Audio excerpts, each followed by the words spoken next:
సాక్షి life మీ ఆరోగ్య నేస్తం. Subscribe చేయండి. ఈరోజు నా జీవితంలో ఒక మరపురాని రోజు. ఎందుకంటే మా నాన్నగారు ఒక సామాన్యమైన ఒక పంచాయతీకి ఒక సర్పంచ్గా ఆయన రాజకీయ ప్రస్థానం మొదలుపెట్టి సర్పంచ్గాను, జెడ్పీటీసీగాను, ఎమ్మెల్యేగాను, ఎస్సీ ఎస్టీ కమిషన్ మెంబర్గా చేసి ఉన్న మా నాన్నగారు వాళ్ళ వారసులుగా మేము రాజకీయాల్లో మా నాన్నగారి యొక్క ఆశయం ముందుకు తీసుకెళ్లాలని ఎంతో కష్టపడుతూ ఉన్నాం. మా నాన్నగారు చనిపోయిన తర్వాత మా నాన్నగారి యొక్క ఆశయం ముందుకెళ్ళాలి, మా కుటుంబం అంతా పార్టీ కోసం లేకపోతే ప్రజల కోసమే పనిచేయాలని చెప్పి మా నాన్నగారు ప్రజల కోసమే ఇవాళ ప్రాణం విడిచి ఉన్నారు. అలాంటి కుటుంబానికి ఇవాళ మేము నమ్ముకున్నామో, ఏ పార్టీని అయితే మేము నమ్ముకున్నామో ఆ పార్టీ మమ్మల్ని అన్యాయం చేయడం అనేది ఏమాత్రం కరెక్ట్ అని నేను శ్రీ నారా చంద్రబాబు నాయుడు గారికి నేను అడుగుతూ ఉన్నాను. ఒక తండ్రి పొజిషన్లో ఉన్న వ్యక్తి 2019లో నన్ను ఒక మాట చెప్పారు.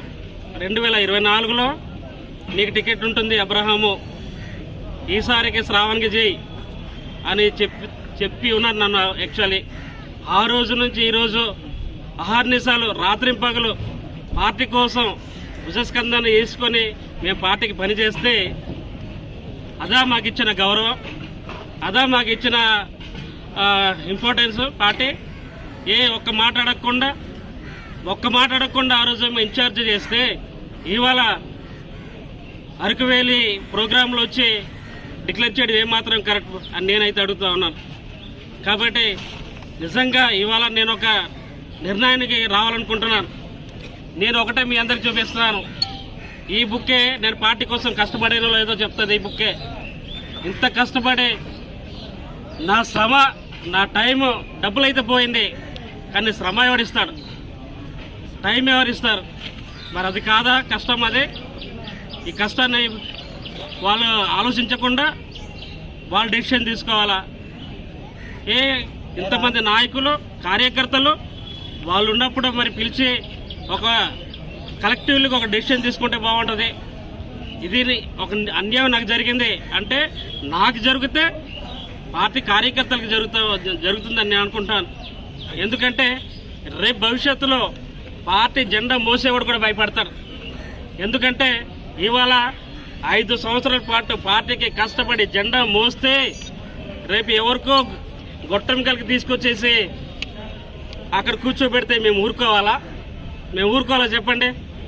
కాబట్టి ఇది ఏమాత్రం కరెక్ట్ కాదు. నేనైతే ఒక స్ట్రాంగ్ డెసిషన్ తీసుకుంటున్నాను. ఇవాళ నాకు ఇంతమంది క్యాడర్, 6 మండలాల్లో కొన్ని వేల మంది క్యాడర్ ఉంది. నాకు కార్యకర్తలు ఉన్నారు, అభిమానులు ఉన్నారు. సోమ అంటే ఒక బ్రాండ్. అలాంటి కుటుంబానికి ఎంతోమంది ఆదరించి మా యొక్క తెలుగు పార్టీ కుటుంబ సభ్యులు ఉన్నారు నాకు ఇప్పుడు. అలాంటి కుటుంబానికి వీళ్ళు మమ్మల్ని మోసం చేస్తారా? కాబట్టి నేను రేపు భవిష్యత్తులో తెలుగుదేశం పార్టీ రెబల్గా ఉంటున్నాను. పార్టీకి